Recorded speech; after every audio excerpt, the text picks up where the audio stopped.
Hey, welcome to another edition of the OTE podcast. I'm Eric. I'm Joe. Today we're going to talk about the situation that happened in sports last Saturday.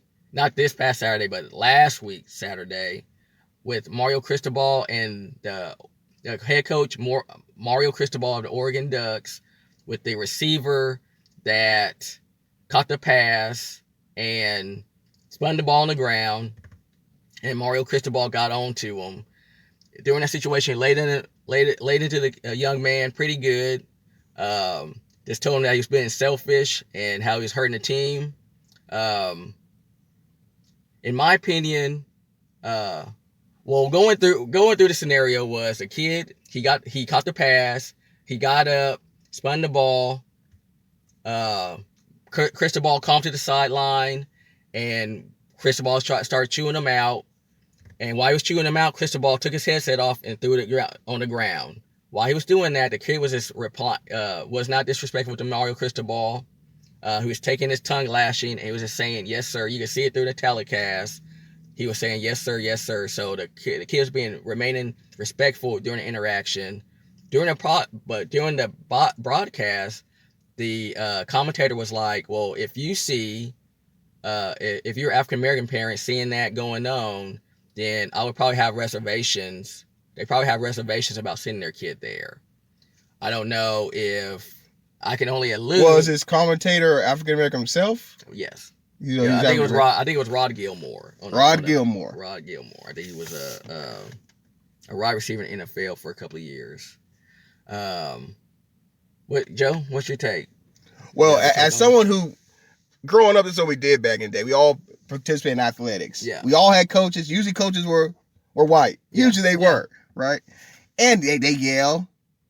They chew you out, you do something. And that's what coaches do. Yeah. So to me, first of all, to take the standards of like this outside political optics and apply it to sports, it doesn't quite fit, because sports, it's a different kind of environment. Yeah. You yell at people in sports. Yeah. You make people run. You discipline your team. Yeah. It's a different kind of environment. This is not The View, right? This is not like this little film little thing. It's a man's world. Yeah. Men yell at each other. Men correct each other. Yeah. That's how men operate. Yeah. Keep these, I would say, feminine leftist ideals of how people should interact. Keep that out of certain things. Yeah. Military, sports, man domains. Exactly. It doesn't apply. Exactly. I guarantee you that young man, his whole life in athletics, he's dealt with, he's been through those kind of things. Yeah, exactly. Because that's how it operates. Yeah. That's how athletics work. I guarantee he wasn't crying about this later on. No, he wasn't. I guarantee you his parents, who have had him in athletics their whole life, are not crying about this. Exactly. Now, the person that will get offended by this is the person that doesn't play. It's not an athlete. Usually, no way. Yeah, that's never had. The person that's going to write and protest about it, or this white man yelled at a young black man. They have nothing to do with this world. Exactly. So their opinion doesn't count. Yeah. I would say that people being concerned so much on optics is disingenuous, because if you actually care about this young man and you care about this young man's well-being, you would like him to be corrected. Yeah, exactly. You would like him to be talked to. Now, the way he did it, talk to him though, that might be the issue. Yeah. The way he did it. Yeah. I think that was my initial reaction, is seeing it, not hearing it, but seeing what went on. I thought it was a little much. Not the conversation, but the time of the game. Was like almost at the end of the game. Cristobal lays into him, which coaches are going to do. Yeah. We're talking about correction. He's setting this up.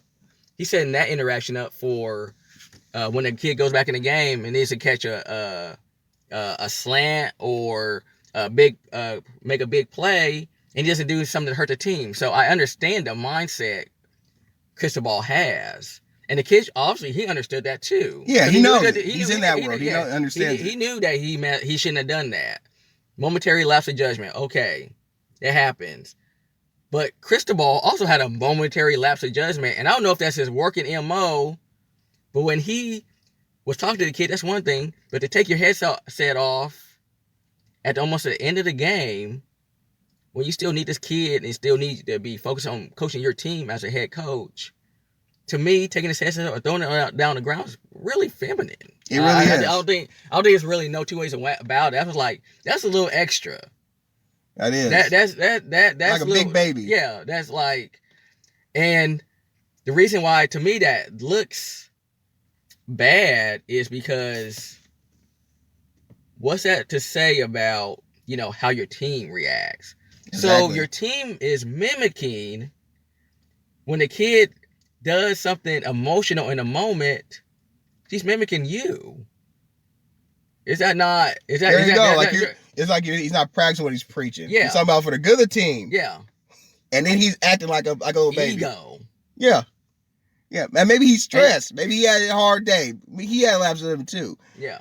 But him, it's not a race thing. Yeah. And that commentator should not try to make it into that because we got enough of that out there nowadays. He shouldn't even try to go there. Yeah. Maybe he would have said, "Hey, I'll be questioning sending my kid there." Yeah. And so he had to put the color in it. But he had to put that there. But but you question sending your kid there because the character. Yes, that's all. To me, the greats don't do that. The great coaches don't lose control like that. They don't let people see them. I never seen Phil Jackson lose control like that. They say Nick Saban has, but Nick Saban got 10 championships. There you go. He can do that.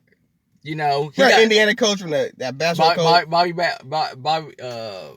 Bobby Knight. Yeah, he always acting a fool. Yeah, but look at him. Like, he won one championship. Like, to me, when you're done, we're not have a sense of composure about you at a head coach saying, okay, you're projecting to your team confidence, composure, discipline, control. You gotta remain in control, not just on the field. Belichick, I never seen Belichick go into someone. No. If now, who knows what they do after the thing, but he's gonna when it's work time, when he clocked in, when you're working, when it's game time, you're in the zone. You're in the game zone. You don't let your emotions and feelings get the best of you. That I think that coach, that's what happened. He's stressed. Maybe his wife done acted up or something. Yeah, maybe something happened. You know, but he lost a little control there, and that should be the issue. That should be discussed. You know, these commentators, these TV personalities, media personalities. At a certain point, you just got to tune them out. You really have to. Just focus on the game. Make it about the game again. Exactly. Enjoy the game. Exactly. I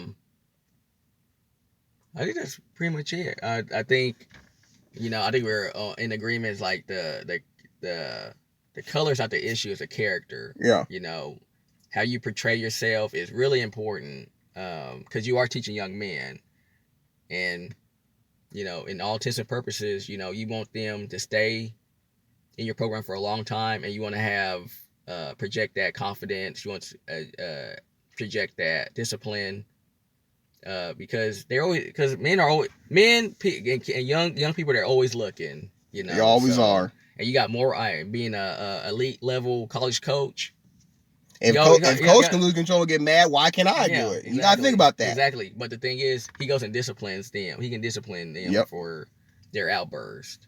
But it's just like, if you were, a kid at home. You remember that commercial back in the day when the kid had the pot in his room and then the dad bust open the door and the dad has the pot that the kid's been smoking in his hand, saying, "Where'd you get this?" Or that it was drugs. Where'd you get this? Yeah. He's like, "Where'd you learn how to do this?"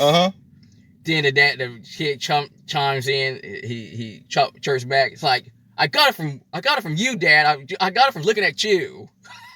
It's so true. They had those PSAs back in the 90s. Exactly. Oh man, they were thinking. They were thinking. And the father just looked dumbfounded. It's like his heart broke in that moment because he couldn't deny no more. It's like they're always watching. They're always watching. Practice what you preach.